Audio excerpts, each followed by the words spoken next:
Hello and welcome back. For today's video, I thought it would be super fun to talk about my top books of 2025.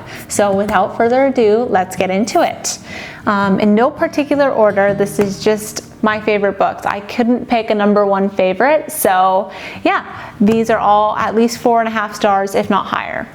So the first book that I gave 5 stars in 2025 was Magnolia Parks by Jessa Hastings. This book is basically a Gossip Girl-esque romance book. So if you liked the TV show Gossip Girl, if you like reading about rich, elite, snobby socialites, this book is definitely for you.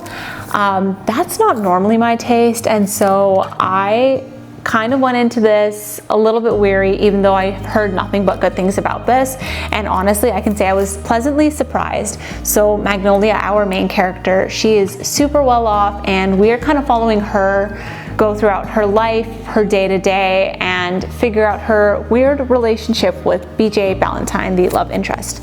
And so it was super fun reading about her and just this elite London society that, you know, not a lot of people know about or are privy to, and just seeing how people deal with the drama and the gossip and all the attention that's kind of put on them because they're well off and a little bit famous. So I liked reading about that. It felt super unrealistic a lot of the time, and I can't relate to anything that happened in this book. And it's definitely like very toxic. A lot of the things that happen in here are super duper toxic, but because it's fiction, I had a lot of fun reading this book. So if you like romance, if you like reading about rich, snobby people, if you like reading about gossip, this book is for you, and I would definitely recommend. Another book that I gave 4.5 stars, which I think might actually be a 5, is Red Rising by Pierce Brown. So the reason I gave this book 4.5 stars, not 5, is because I was reading this with my boyfriend. So we took a while to read this book together, and I think that just lowered my rating a little bit because I had a hard time kind of remembering what was happening. However, I think if you were to pick this up and read it, it would be a 5 stars. And I actually plan on rereading this book soon so I can kind of do the whole series. The last book, Red God, is coming out this year, I believe. So this book is going to get reread.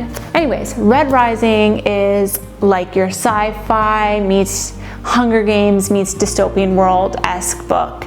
And we are following Darrow, our main character, who is a red, and all the different types of groups of people are separated into different colors, and that's their ranking system. So red is kind of near the bottom, and you go up from there. I believe gold is one of the top ranked colors that you can be, and that pretty much gives you more wealth, so on and so forth.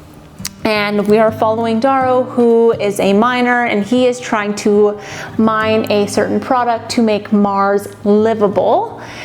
And so that's pretty much the premise of this book. I don't want to go into it too much because I think this book is best read if you don't really know what's going on. There are a lot of politics in this book. We discover so much in this book. However, Pierce Brown is a very fantastic author, and it didn't feel overwhelming. A lot of the time sci-fis can be a lot of info dumping. However, this book did it in a way that it wasn't too much to handle, and there was enough action scenes that kind of split up the info dumping that I personally felt he found the happy medium in this book. So I would definitely recommend. Also, if there's any guys watching this video, this is your book. This is the book for you. It is a big series to commit to, but I promise it'll be worth it. Another book I gave 5 stars, Sunrise on the Reaping by Suzanne Collins. I loved this book. I have been waiting for Haymitch's story. So when this book got announced that it was coming out, I was so excited to read this. I mean, if any of you have read The Hunger Games or watched the movies, you know that Haymitch is definitely one of those characters that we don't know a ton about.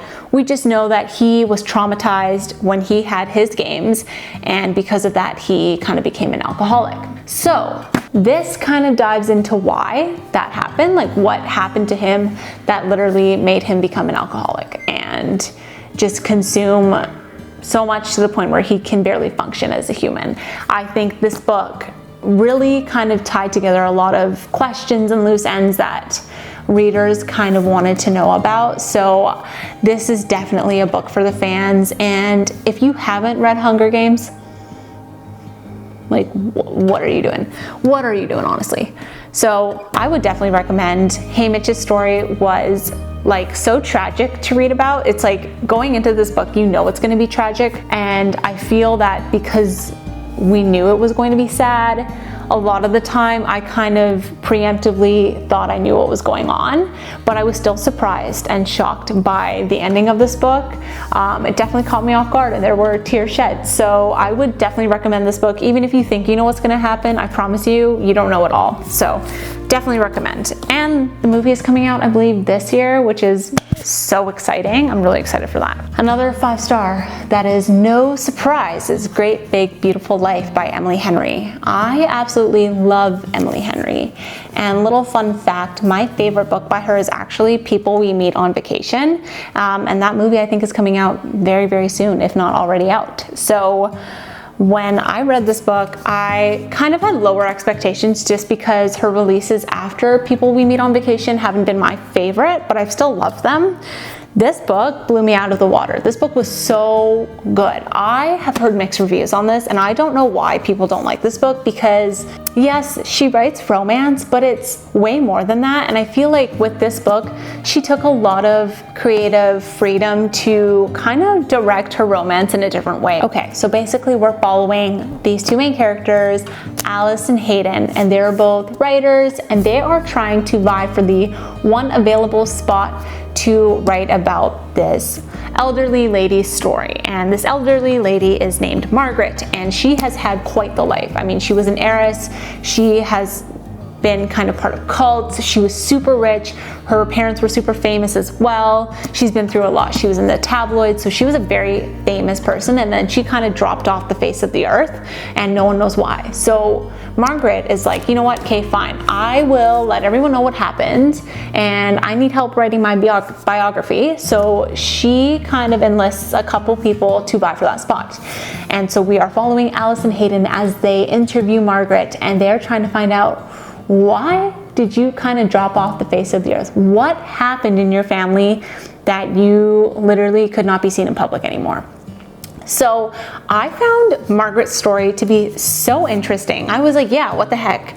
How do you go from being super famous, getting paparazzi'd all over the place, to all of a sudden dropping off the face of the planet and not wanting to speak to anyone? So her story was super interesting. And then Alice and Hayden had such a cute and sweet romance developing throughout this.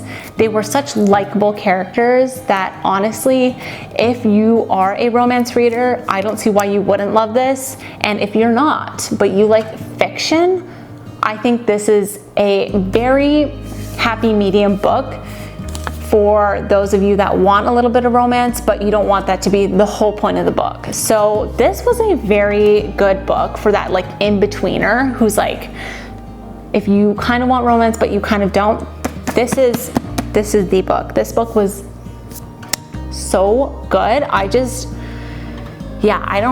have any critiques on it really. I just don't know why people don't like it. Like, why?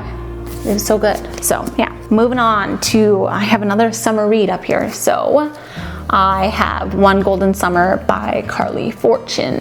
This book was amazing. I think I gave it like 4.5 stars. This book follows the sibling in her first book, Every Summer After. So this follows the brother Charlie, and our female main character is also named Alice. And this is just the perfect summer romance. I mean, it literally has summer in the title. What more do you need? Like, you want a summer romance? This is it. I loved reading this book. I tend to kind of stray away from romance after a while because it's so repetitive and it's just like redundant. Like, we know what's going on. Okay, they don't like each other at first, maybe they do, friends, lovers, whatever the trope is, and then they always end up together. And even though that is the plot line of this book, I felt that the characters had a lot more depth depth to them, and their romantic interest in each other was actually believable, to the point where I was rooting for them, which I feel I don't really root for a lot of romantic relationships. I just kind of read it and I'm like, oh, that was good, whatever. This book, I was like, they need to get together. Like, they are made for each other. And both Charlie and Alice, again, are so likable. They have their own distinct personalities, and this book was not spicy, which was perfect because I don't really like spicy books. I just feel like it takes away from the whole romantic relationship and them establishing a relationship. I think if there's a little bit of physicalness, it's fine, but sometimes authors get carried away and I'm like, I don't want to read that, you know? So this book was very, very good. I would highly recommend this book. Yeah, there is a little bit of a mystery we don't know about. One of the main characters kind of has a secret, and we kind of spend the summer getting to know their relationship and also trying to figure out what is the secret and is it going to make their relationship implode. So I really enjoyed reading this book, and I would absolutely recommend this for anyone who loves a romance book or just wants like a really good summer read to bring to the beach. So whenever your summer is, wherever you are, I would definitely recommend this book, especially if you're going to the beach and you want to bring like a light, fluffy book to read. This is the one for you.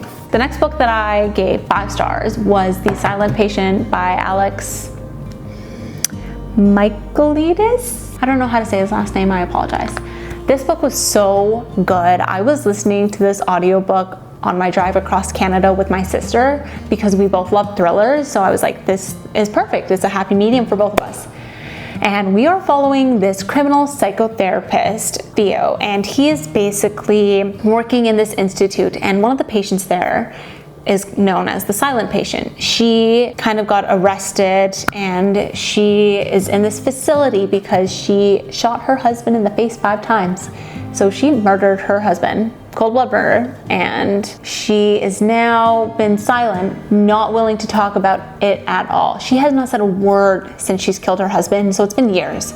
And he is trying to figure out what's going on. He's trying to see if he can get her to open up, talk about what happened, see if he can get her to kind of explain why she killed her husband, so on and so forth. So we're following Theo, trying to get to know this woman, seeing if he can crack her. As a psychotherapist, that's kind of his job, to get her to open up and see if he can get her to move forward. And we don't know much about our patient, and so it is very interesting reading this book from Theo's point of view.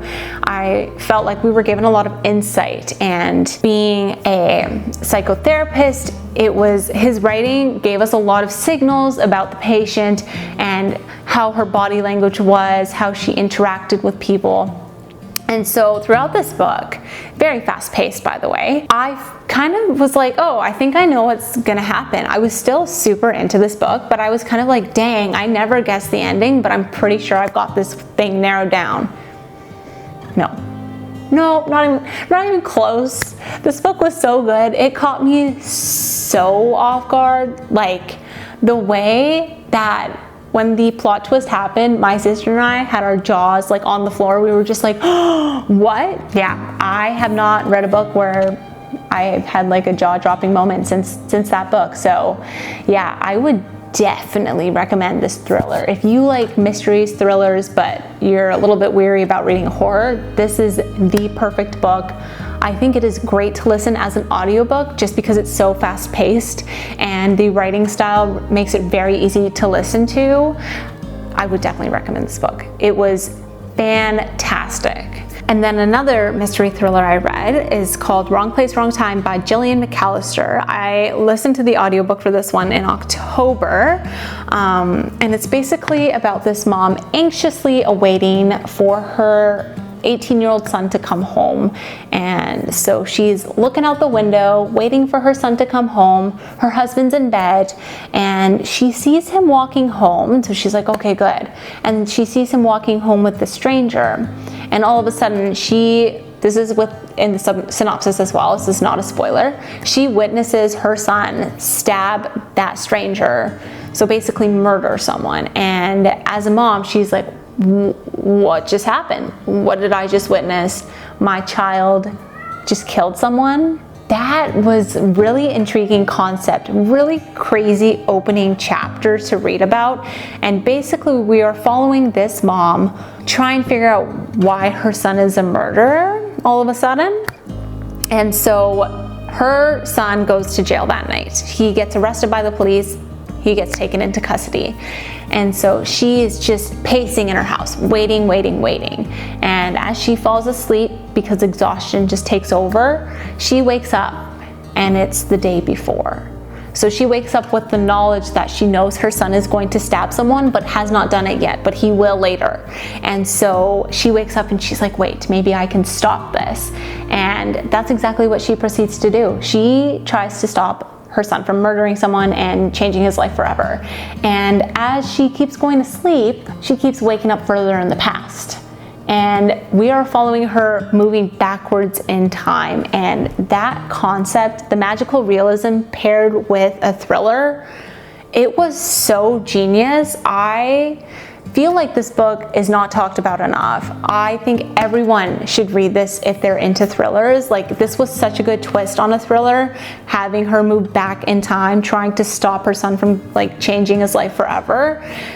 It was so good, and the way that the plot twist took place and all the things that we're discovering along with the mom, it was so good. Like, there was so much I didn't see coming, and there was so many elements of surprise kind of throughout the book that even the main plot twist was great, but there was so many little inklings of hints and secrets being revealed that it just kept me on the edge of my toes. I was like, I think I read this book in a day or two. It was just so good. And I think that if you are wanting a fast-paced book, if you're in a reading slump, anything like that, this is the book to read, because it wasn't scary like a normal thriller is. It was a little bit intense and definitely has you on the edge of your seat for sure, but it wasn't scary. So if you want something fast-paced, if you feel like you're in a rut, this is the book I would recommend, because it just flew by, and every chapter felt like you were discovering something new. And then another favorite book of mine is Throne of Glass by Sarah J. Maas. I'm sure many of you have read the series. I'm actually not done it yet. I'm currently on the tandem read, but last year I read all the way up to Queen of Shadows. And so my top two favorite books within the series so far have been Crown of Midnight, which is book 2, and then Queen of Shadows, which is book 4. But in general, I am loving the series. Every book has been at least 4 stars or higher, but especially Queen of Shadows and Crown of Midnight, those have been 5-star reads. This book is so good. This is a great fantasy for any beginner who hasn't really read a big fantasy series, but you want to.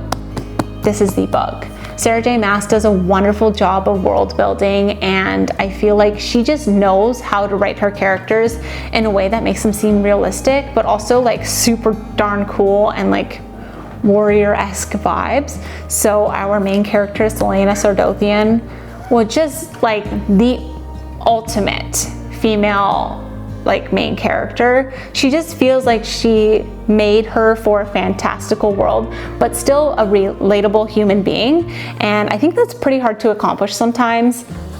So yeah, I would definitely recommend this series, and the way that Sarah J. Maas world builds and introduces the readers both to the world and the magic system is very slow. Like, she takes her time walking you through things so that it doesn't feel overwhelming, and I really appreciate that as a reader, because a lot of the time when you read fantasy, there is a lot of politics and there's a lot of world building, and there's so many new systems that you're trying to figure out that it feels like a lot of authors just kind of shove it down your throat and hope you understand. But Sarah J. Maas is a pro at taking you step by step. She literally holds your hand through the world and the characters. So it's never like, she's never like waterboarding you with all of it at once, which I find a lot of other fantasy authors do. She just knows how to write, and she knows how to get the readers engaged and not overwhelmed. That's what I love about Sarah J. Maas, especially this series. So I'm not done it yet. but still, two of my favorite books of the year were in this series, and I absolutely loved it. And then I also finished Harry Potter 6 and 7, the last two books in the Harry Potter series, and I just wanted to shout out that I absolutely love them. I mean, it's a classic, it's an oldie but a goodie, and if you haven't read Harry Potter, I think you should, especially if you're interested in fantasy. That is like even more of a beginner fantasy series than anything else because it was literally written for children. So there's no way you won't understand anything that's going on. It's super fun, super fantastical and whimsical, but still enough high stakes that you want to keep reading. And I mean, if you've seen the Harry Potter movies, then you probably have loved them. And I think it's definitely worth reading the books. And then the last thriller I read that I absolutely loved was The Housemaid by Frida McFadden. So I picked up this book because the movie is coming out, or actually, sorry, the movie came out, but I read this book before the movie came out. So I really wanted to read the book first. And I had like kind of high expectations for this book because I heard so much about it, but I didn't really know what it was about. And I honestly think that's the best way to go into this book. If you haven't seen the movie, please read the book first, because I think that just, you know, when you take a long time reading a book, it's nice to be surprised, especially in a thriller or a mystery with the plot twists. And a movie is only 2 hours, you know, versus reading a book takes days, if not months or whatever. So definitely pick up the book. It definitely had good twists and turns that I really, really enjoyed. The first book was 5 stars. I would highly recommend it.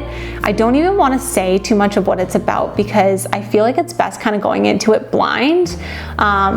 However, I will say that if you continue on with the series, it kind of goes downhill from there. Like it's not as good. So I would say definitely pick up the first one, and then after that, the rest of the series, But the first book was super, super good. And then I know I said I didn't have a favorite book of 2025, but I think this is definitely in the top 3. And this is probably my favorite book of 2025. I can't be certain because Throne of Glass is up there. But if it's not Throne of Glass, it is Where the Crawdads Sing by Delia Owens. And this book was just the most pleasant of surprises. I cannot say enough good things about this book. First of all, if you haven't read it, please do. If you like literary fiction, general fiction, this is the book for you. In this book, we are following Kaya, who's known as the Marsh Girl, and we are kind of following her journey from a child raised in a home with a couple other siblings and an abusive father. Her mother is not abusive. However, her mother does leave her. And so we are following her kind of be abandoned by her family. And Kaya, I think, is one of my favorite characters I've ever read about. She just had so much insight and intellect, and the way she went about carrying herself and doing tasks to survive as a child being abandoned by her family was just so heartwarming. And Delia Owens has some of the most beautiful writing I have ever read. Like, all of her descriptors were just so good and out of the box. I don't even know how it's possible to write that well. Like, it was honestly shocking for me to read something so beautifully written. And this book is slower paced. We are just following Kaya and kind of following her journey. And the premise of this book is that Kaya gets blamed for a crime. Someone dies and they blame it on the Marsh Girl because she has no family, no friends, no one really knows her. So we are following her try to defend herself from not murdering the person that has died. And following her journey and her upbringing and figuring out what's happening was so good. Like, we have her story, which in of itself is so interesting, but then also we have a mystery, and we're trying to figure out who killed this guy, how did he die, and having those two stories intertwine, it was so good. I don't really want to say much more than that because I think going into this book, just knowing the bare minimum is enough to keep you reading. This book isn't super long, but it is definitely slower paced, but I liked it because the writing is just so flowery, but it flows so well. It's quite beautifully written. You feel really attached to Kaya and you are like rooting for her to kind of defend herself because no one's ever been there for her. And I just think that this book needs to be read by everyone. Like, I honestly do. I think if you like literary fiction, or if you even are a romance reader looking for something different, this is the book for you. If you read different genres, if you read mystery or thriller, there is a mystery in this book. So I think this would also be a book that you might enjoy. If you are more so a sci-fi fantasy reader, I can see that this book might not be for you, but I would still recommend it because I loved it so much. So yeah, I would definitely recommend this book, and I think it was my favorite or my top 2 for sure of 2025. So yeah, these are all the books I loved in 2025. I would love to know what your guys' favorite book of 2025 is, and I will see you in the next video soon. Bye.